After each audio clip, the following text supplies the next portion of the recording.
Esther's sister told Esther and friends one of the best law of attraction stories Esther's heard in a while, about something not very significant, but all law of attraction stories are about things that are not very significant, because law of attraction is just a fact that is happening all the time. So as you get used to it and begin watching for the evidence of it. So she is watching her little 1-year-old granddaughter, and they are moving through a mall, a big mall in Houston, sort of passing the time. And this little girl is in a stroller, and she has on really bright, beautiful, shiny new shoes that her mother has just purchased for her at some significant price. And as Jeannie is moving through the mall with this baby, at some point she realizes one of the shoes is no longer on one of the feet. Unsettling. She didn't want to lose any shoes, especially new shoes. And so she begins retracing her step. Not an easy thing, because she has no idea where she's been.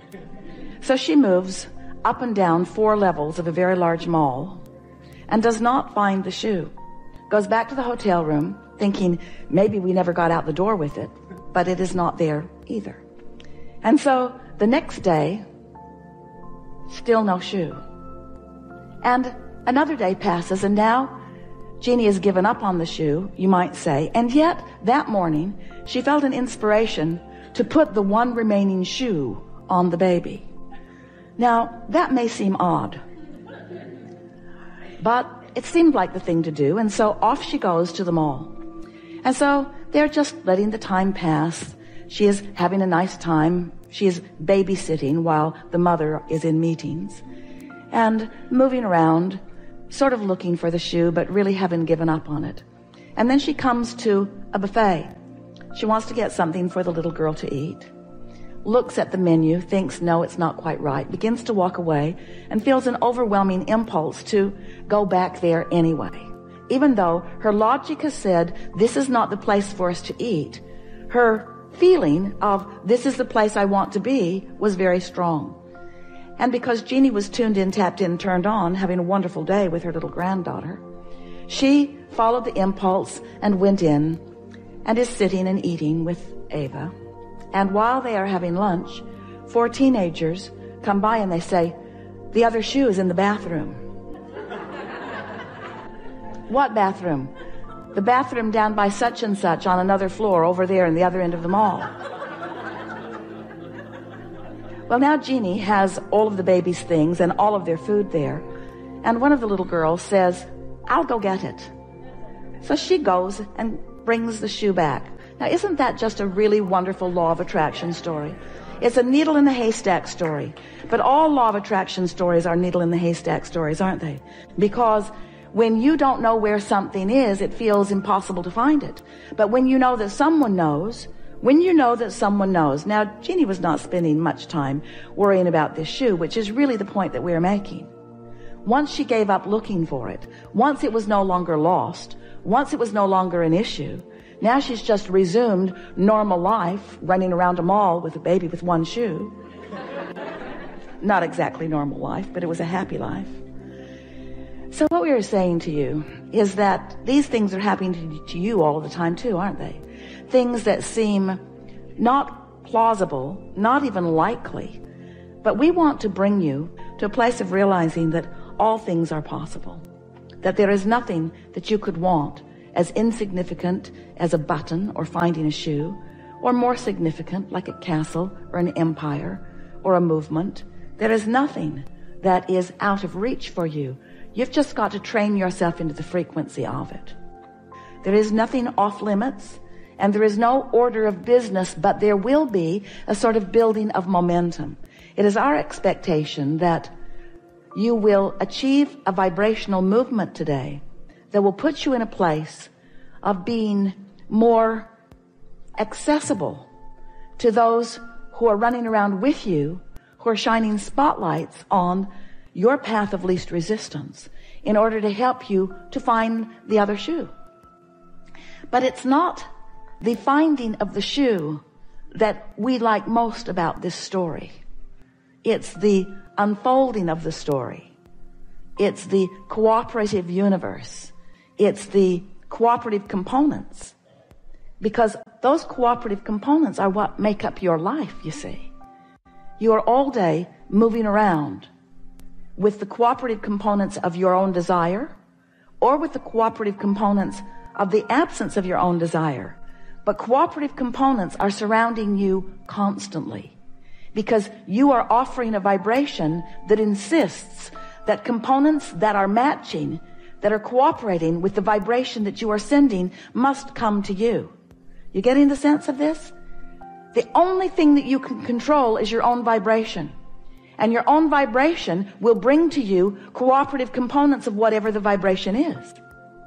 For a while we've been saying to you that you are the creator of your own reality.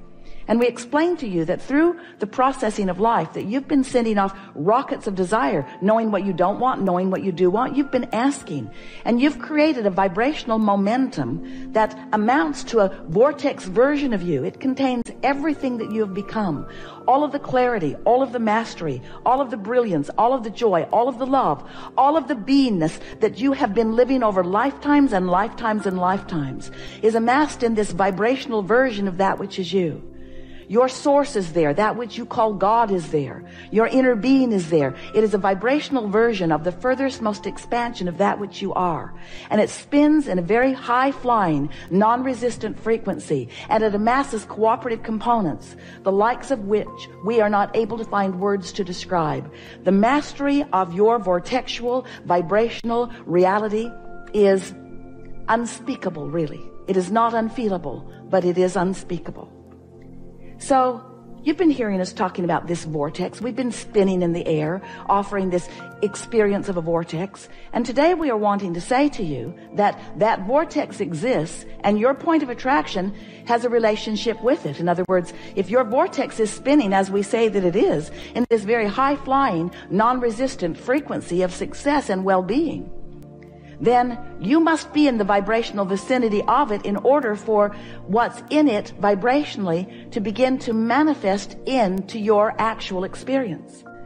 And we've been describing that point of attraction as your vibrational grid. It's like the framework that will fill in with the details. But you establish the framework, the vibrational framework, and then the details fill in that match the framework that you have accomplished. And that framework we're calling a grid. Maybe there are better words. It's the word we're using for now. Your point of attraction, your grid. And now we're wanting to say to you that that grid is spinning too. In other words, you've got this vibration going on with you as your inner being has this vibration going on. And the question that we really want to ask is, what is the vibrational proximity of the vortex version of you and the grid version of you? In other words, who are you in terms of vibration and who are you in terms of what you're allowing to manifest? That's really the question of the day, the week, the year, the century, the everything. That's the only thing that ever matters to you is what is your frequency in relationship to the one that you have carefully crafted over all that you have lived? And the answer to that question lies within the emotions that you feel. The better you feel, the closer those frequencies are. The worse you feel, the more disparity there is between who you really are and what you've come to and what you're allowing yourself to be right now, this red hot minute. What is your point of attraction right now? A while ago, we wrote a book. And in the book, we described the emotional scale, where you might be depressed, you might be feeling fearful, you might be really discouraged, or you might be feeling love, you might be feeling appreciation, or something in between. You might be feeling overwhelmment or frustration.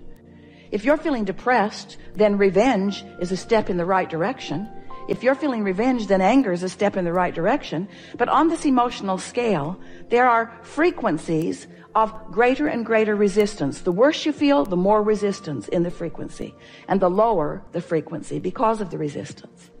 So when we say to you that you have a very high flying frequency in your vibrational vortex, then that must make you understand that if you can achieve a consistent high flying frequency in your day-to-day offering of thoughts and words and behaviors, that with a little bit of practice you can get pretty good momentum going. And as that momentum becomes something that's so practiced that it's easy to keep going, then more and more you will be vibrating in sync with who you really are, so there will be little resistance or no resistance between who you really are and what you are wanting and where you're standing, so that you can receive the manifestations You receive the inclinations. You receive the inspirations. You receive the impulses. You become a cooperative component in your own brilliant creation of life. And when you become a consistent cooperative component to the vortex that you've been creating, then the movement in your life experience is very exhilarating, because first of all, you feel good most of the time, and you have a leverage. You have flowing through you this energy that creates worlds, and what you're accomplishing in terms of how it feels and in terms of how it is perceived by those around you is really magnificent. In other words, when you begin applying the leverage of this energy that creates worlds, because you've tuned yourself into the frequency where it exists, then wonderful things begin happening for you. And it's not just the end result that we're excited about for you. It's a joyful journey along the way.